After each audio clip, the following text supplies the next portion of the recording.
Assalamualaikum warahmatullahi wabarakatuh. Saya Amalia Putanugraini. Di sini saya akan menyampaikan kesimpulan dari hasil penelitian yang telah kelompok 2 lakukan, yakni mengenai analisis strategi pembelajaran fikih Thaharah untuk meningkatkan keterampilan bersuci santri Kutab Utsman bin Affan. Nah, bagaimana sih strategi pembelajaran yang diterapkan di sana? Apakah sama saja dengan pembelajaran-pembelajaran yang dilakukan di MI atau SD biasa? Dari wawancara yang telah kelompok 2 lakukan kepada Kepala Kutab Utsman bin Affan, beliau memaparkan jika di Kutab, kelasnya terbagi menjadi 2 tingkatan, yakni tingkatan Kutab awal dan Konuni. Kutab awal itu sendiri terbagi menjadi 3 tingkatan lagi, yakni Kutab awal 1, 2, dan 3, dan Konuni terbagi menjadi 4 tingkatan, Konuni 1, 2, 3, dan 4. Untuk pembelajaran materi fikih Thaharah sendiri, jika ditinjau dari prioritasnya sebenarnya pada kutab awal materinya belum terlalu ditekankan. Barulah nanti ketika memasuki Konuni 1, belajaran fikih Thaharah sudah mulai digalakkan. Kepala Sekolah Kutab Utsman bin Affan menjelaskan bahwa pembelajaran yang dilakukan patokannya adalah pada hadis Nabi terkait ajarilah anakmu sholat ketika di usia 7 tahun. Karena pada usia inilah anak sudah mampu menerima perintah atau yang biasa disebut dengan mumayyiz. Dan anak tidak mungkin diajari sholat tanpa diawali dengan bersuci atau toharoh.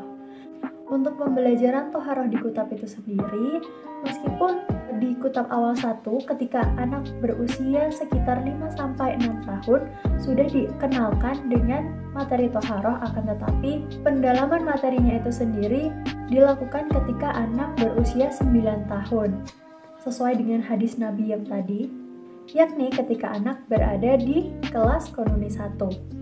Berdasarkan wawancara yang telah kita lakukan kepada pengajarnya, 2 pengajar mengatakan bahwa strategi yang digunakan untuk mengajarkan materi Thaharah menggunakan metode ekspositori dan demonstrasi.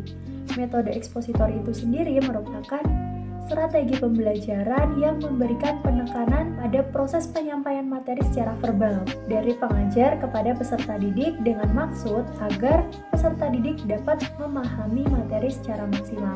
Jadi pembelajaran Thaharah yang dilakukan di kutab itu diawali dengan penuturan materi oleh pengajar, kemudian dilanjutkan dengan demonstrasi. Metode demonstrasi itu sendiri adalah metode yang diterapkan seorang pengajar dengan mempertunjukkan gerakan-gerakan suatu proses dengan prosedur yang baik dan benar. Dalam metode demonstrasi, santri mengamati dengan seksama serta penuh perhatian dan partisipasi. Dengan metode demonstrasi, peserta didik diharapkan dapat dengan mudah memahami langkah dan praktik Thaharah yang benar dan sesuai prosedur.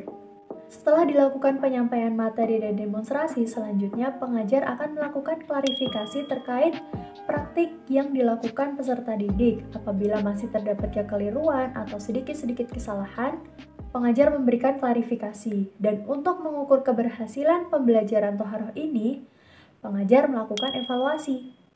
Adapun dalam pemilihan strategi pembelajaran itu sendiri dilatar belakangi oleh beberapa hal, di antaranya yaitu kompleksitas tujuan pembelajaran, nilai efektivitas, dan kondisi atau karakteristik peserta didik. Pendalaman materi fikih Thaharah pada dasarnya sangat erat kaitannya dengan kehidupan sehari-hari, sehingga selain melakukan pembelajaran di sekolah, biasanya pengajar akan berkoordinasi dengan orang tua untuk melakukan kegiatan eksplorasi pemahaman peserta didik di luar jam pelajaran, dengan penugasan dan pengawasan.